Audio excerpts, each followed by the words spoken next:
ദൈവ തിരുനാമത്തിന് മഹത്വമുണ്ടായിരിക്കട്ടെ. കർത്താവിൽ ഏറ്റവും പ്രിയപ്പെട്ടവരെ, നാം ദൈവത്തിൻ്റെ മക്കളായി തീരുവാൻ അവർ ജീവിച്ചിരുന്നപ്പോൾ നമ്മെ പഠിപ്പിച്ചവരായ നമ്മുടെ പിതാക്കന്മാരെ കുർബാനകളിലും പ്രാർത്ഥനകളിലും നാം ഓർക്കണം. നമ്മുടെ മാതൃരൂപതയായ തിരുവല്ല അതിരൂപതയുടെ 4ാമത്തെ മെത്രാപ്പൊലീത്തയായിരുന്ന അഭിവന്യ ഐസക് മാർ യുഹാനോൻ തിരുമേനിയുടെ 37ാമത് ഓർമ്മ തിരുനാൾ ഏപ്രിൽ 28-ാം തീയതി നാം ആചരിക്കുകയാണല്ലോ. ആ മഹിതാചാര്യൻ്റെ ഓർമ്മ നമുക്ക് അനുഗ്രഹത്തിന് കാരണമായിരിക്കട്ടെ. സഹനസമ്പൂർണമായ ജീവിതമായിരുന്നു എങ്കിലും ദൈവപരിപാലനയിൽ ആശ്രയിച്ചുകൊണ്ട് തൻ്റെ പ്രവർത്തന മേഖലകളെ കർമ്മോത്സുകമാക്കി മാറ്റിയിരുന്നു അദ്ദേഹം.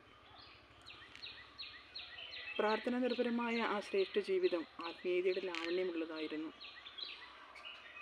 അചഞ്ചലമായ ദൈവവിശ്വാസം കൈമുതലാക്കിയ അജപാലകൻ. ദൈവമേ, നിൻ്റെ വഴികൾ എത്ര മനോഹരം എന്ന വിശ്വാസബോധ്യം ജീവിതത്തിലുടനീളം കാത്തു സൂക്ഷിച്ച വ്യക്തി. അതുല്യമായ ജീവിതവിശുദ്ധി നിഷ്ഠയായി സ്വീകരിക്കുകയും എളിമ ജീവിതചര്യയാക്കുകയും ചെയ്ത ആചാര്യൻ തൻ്റെ ശുശ്രൂഷാ ജീവിതത്തിലുടനീളം സത്യം, നീതി, ധർമ്മനിഷ്ഠ എന്നിവ പാലിച്ചിരുന്നു. വ്യക്തിബന്ധങ്ങളെ അമൂല്യമായി കണ്ടുകൊണ്ട് സാധാരണക്കാരനായി ജീവിച്ച ആചാര്യൻ ഐസക് മാർ യുഹാനോൻ തിരുമേനിയെക്കുറിച്ച് പറയാൻ വിശേഷണങ്ങൾ ഇനിയും ഒരുപാടുണ്ട്. എറണാകുളം ജില്ലയിൽ വെളിയനാട് എന്ന സ്ഥലത്ത് കുലീനമായ കൂട്ടപ്ലാക്കിൽ കുടുംബത്തിൽ വർക്കിയുടെയും മറിയാമ്മയുടെയും 2ാമത്തെ മകനായി 1930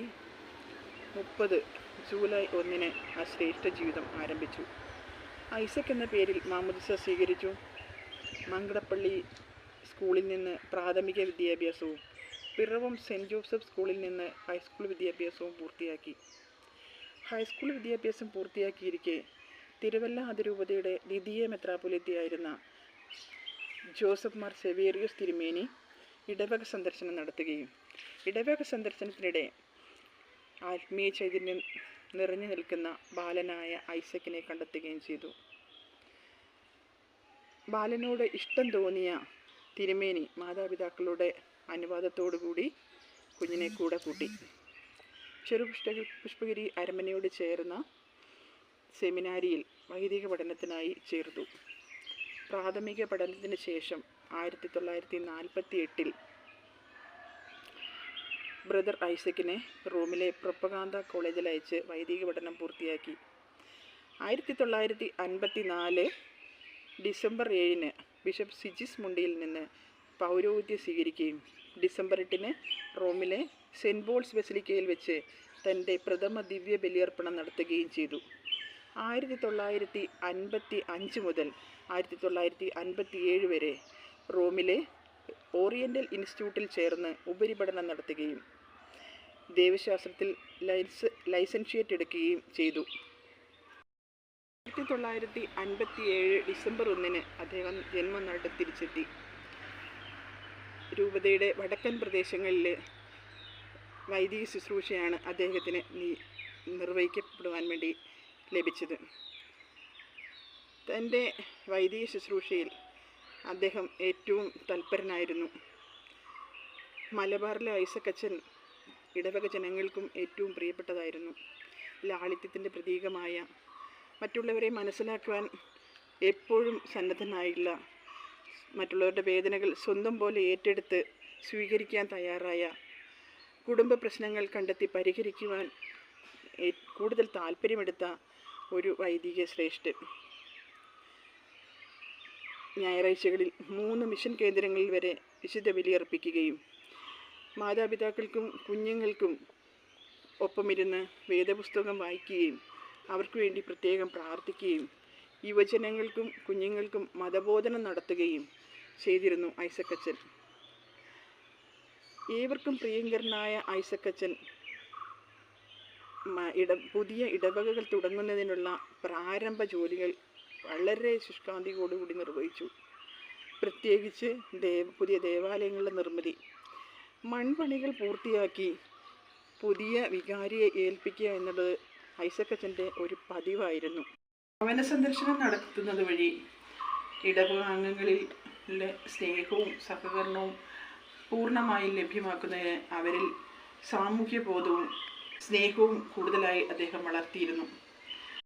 ഇടവകകളുടെ പരിപൂർണ സഹകരണം ഉറപ്പാക്കുന്നതിന് വേണ്ടി ഭവന സന്ദർശനം വഴി അവരിൽ സ്നേഹവും സാമൂഹ്യ ബോധവും വളർത്താൻ ഐസക് അച്ചന് സാധിച്ചു. വൈദികനായിരിക്കുന്നതിന് മുമ്പേ തന്നെ രോഗം അദ്ദേഹത്തെ പിടികൂടിയിരുന്നു. എന്നാൽ അതൊന്നും തൻ്റെ മിഷൻ പ്രവർത്തനങ്ങൾക്ക് ഒരു തടസ്സമേ ആയിരുന്നില്ല. ഏറെ സമയം ചാപ്പലിലായിരുന്ന് പ്രാർത്ഥിക്കുക എന്നത് അദ്ദേഹത്തിൻ്റെ ഒരു പ്രത്യേക സ്വഭാവ വൈശിഷ്ട്യമായിരുന്നു. തിരുവല്ല രൂപതയുടെ കീഴിലായിരുന്ന ഇന്നത്തെ ബത്തേരി രൂപതയിൽ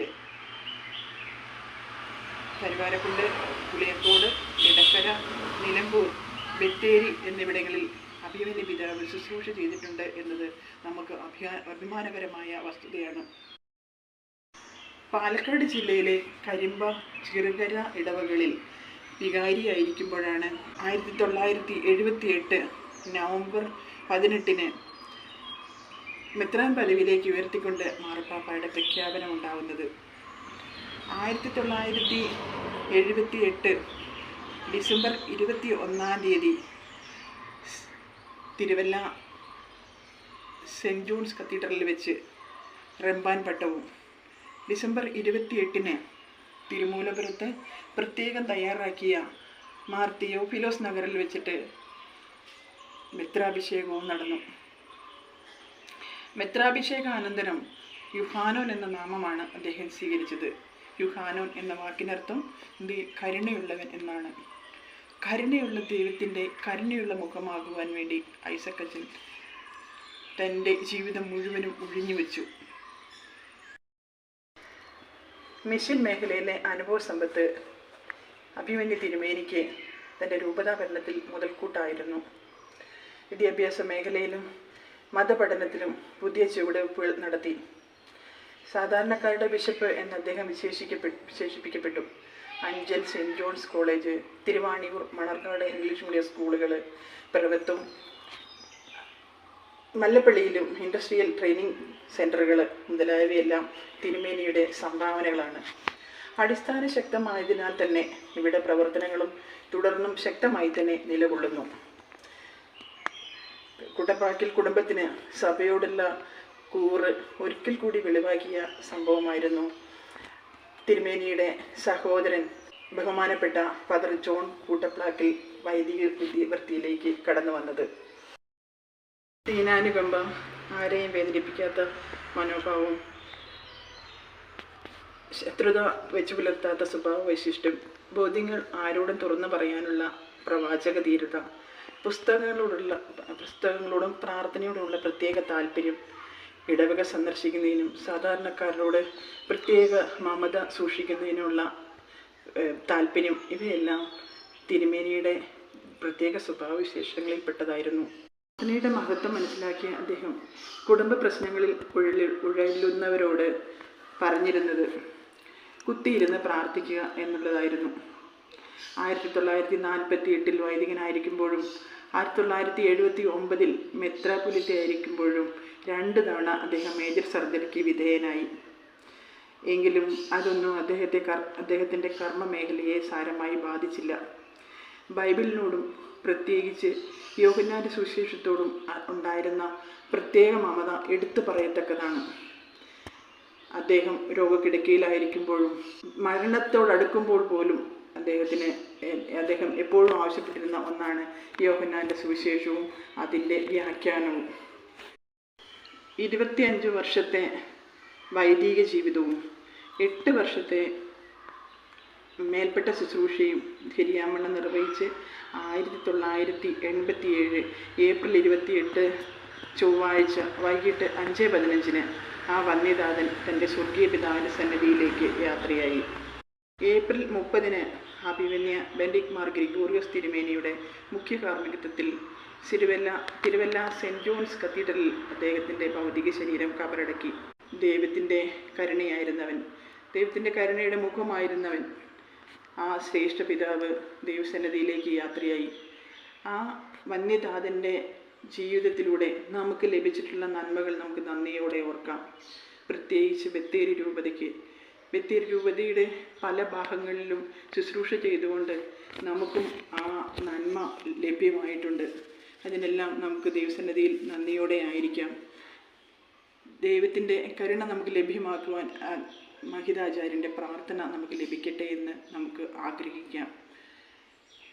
വന്യപിതാവിൻ്റെ സ്മരണയ്ക്ക് മുമ്പിൽ ആദരാഞ്ജലികൾ അർപ്പിച്ചുകൊണ്ട് പ്രാർത്ഥനയോടുകൂടി നമുക്ക് ആയിരിക്കാം. ദൈവത്തിന് നന്ദി. ആചാരേശ മശിഹാകൂദാ ശകളർപ്പിച്ചോ